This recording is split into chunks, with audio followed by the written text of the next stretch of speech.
the habit of realizing, hey, I don't want that stuff inside of me. Yes. And in order to do that, I think you have to see that everything isn't life and death, that your preferences aren't life and death. Yes. You know, because you see people, we think if it doesn't happen this way, then all hell breaks loose. And no, if you stay with it, all hell won't break. Something better will show up, you know. I used to interview for years. I did a course where we had a night we called You Have No Problems. And I would bring in people who have what most people consider to be a real problem. You know, somebody who was a woman who was raped by her father. When she had a speech impediment, couldn't speak well, and hard of hearing. And when she tried to tell somebody, he had her institutionalized. And then she made it through all of that, learned how to speak, and then she's on a beach one day, and a lifeguard drove over her and literally deaf. broke her legs. And she said, never walk again. Now she's a comedian. Her name's Kathy Buckley, dear friend of mine. Or a young man who was, 6'2", blonde, blue-eyed, girls love him, lifeguard in Newport Beach, California.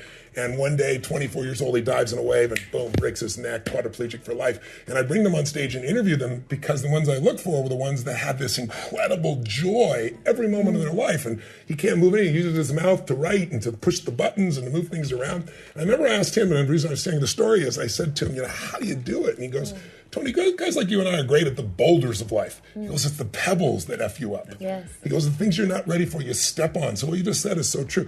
Talk about, if you would, for us, how we make our preferences life and death, and how do we let go of that? Because for achievers, letting go is not a term they use. Like surrender sounds like giving up and letting go.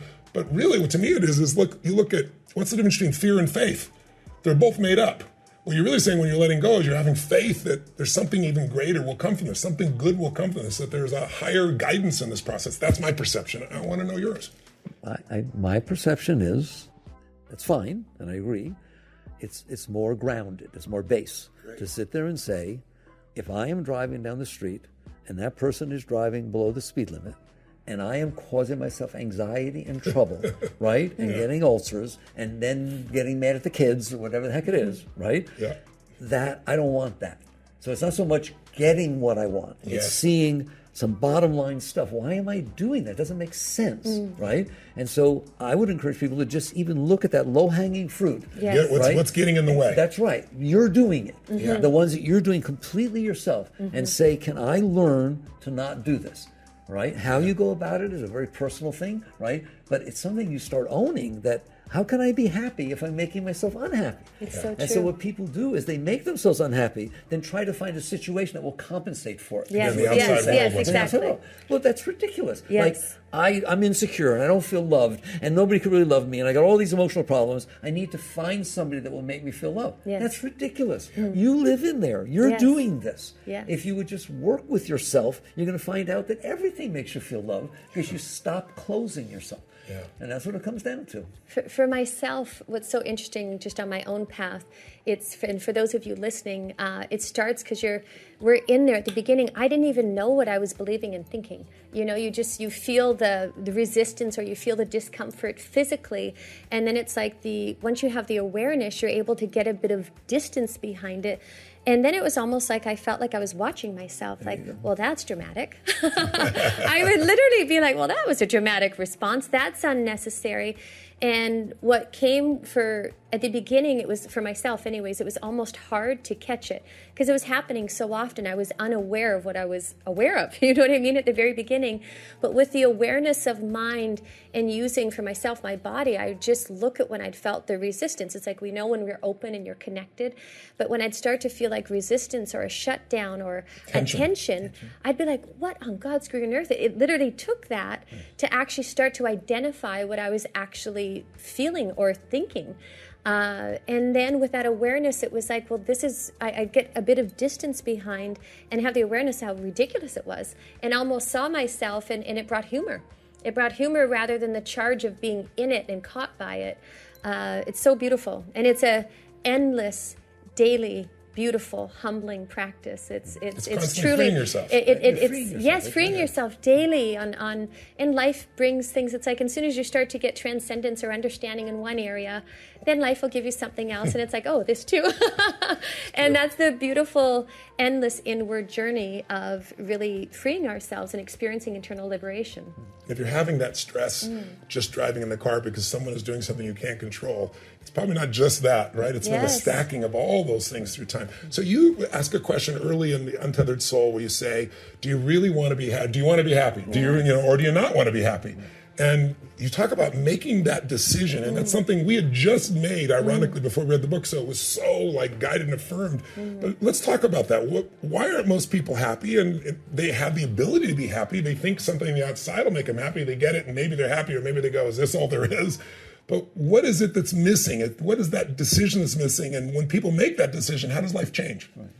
So I'm a foundational person, all right? Yes. The foundation is because you've collected all this stuff inside that was not pleasant. You're not doing okay in there, right? Yes. If you collected every bad smell you ever had in your life and dumped into your house wouldn't smell too good. Right. You've literally made a collection of bad experiences. Yeah. So therefore, it's not comfortable in there. So, long story short, you go to the mind, which is brilliant, and you say, "Oh mind, what needs to happen so that it doesn't get worse, and so I feel better?" And it goes to its memory bank, experiences had, and say, well, when she said she loved me, I felt better. When I went to Europe, I felt better. Right. When everybody applauded, oh my God, I felt better, right? And so the mind builds this model of how the world needs to be for me to feel better than I feel.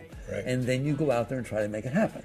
So that is, to me, a losing battle, all right? Because the world, you don't own the world. I think it's hilarious how we think, right? The world's going on everywhere. And you're having one moment, and you don't control all the rest of the moments, but you think I control that one. I can get every moment that passes by me to be the way I want it to be. How are you going to do that? How will you make the weather be what you want? How will you make her be in the mood you want her to be in? Yes. Understand that? So what you said, in essence, is there's only one way, like a laser beam, one way that the woman in front of me can be that I will feel better.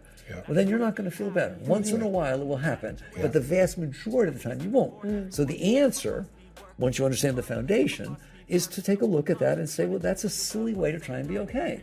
If I'm not feeling well inside, okay, why don't I go in there and get rid of the stuff that's making me not feel well? And so you don't, like you say, achieving, you don't sit there and define, this is what I need. I need a boat. I need a boat bigger than Tony's, right? And that's what will do it. Well, then you're going to spend your whole life, a lot of it anyways, not being okay because you don't have that boat, right? Instead, you sit there and say, what I need to do is clean up in here. Yes. That's what I need to do. And how do you do that cleanup? You clean up. My way, which is different than others, is you deal with these simple little things of life every day as they come up. And people always say to me, well, how do I know what to do? I have so much in here. How do I know what to deal with next? You'll know. Oh, it shows you. It'll be right in your face, all right? Yeah. And you don't have to do any more. Yeah. It's not some Herculean thing. It's just, if it is coming up and disturbing me, I am going to do something to work with it, right? As opposed to